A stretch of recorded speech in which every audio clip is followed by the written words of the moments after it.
อ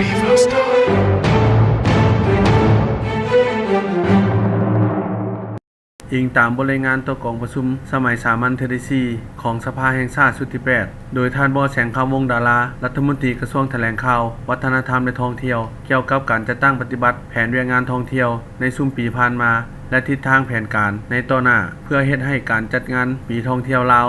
2018 เต็มไปด้วยบรรยากาศฟุดฟื้นมีความหมายความสำคัญโดยซุมใส่การจัดตั้งปฏิบัตินโยบายการส่งเสริมการท่องเที่ยวธรรมชาติวัฒนธรรมและประวัติศาสตร์ของรัฐบาลให้ไปเคียงคู่กับการจัดตั้งปฏิบัติแผนพัฒนาประจำปีให้สำเร็จตามคาดหมายสู่ชนดึงดูดนักท่องเที่ยวเข้าประเทศบ่ให้รุด5ล้านเทื่อคนและสร้างรายรับประมาณ900ล้านดอลลาร์สหรัฐโอกาสนี้ท่านบ.แสงคำวงศ์ดาราได้รายงานเกี่ยวกับการกำหนดทิศทางแผนการจุดสุมในปี 2018 คือเวียกงานการโฆษณาและการจัดตั้งปฏิบัติโครงการปีท่องเที่ยว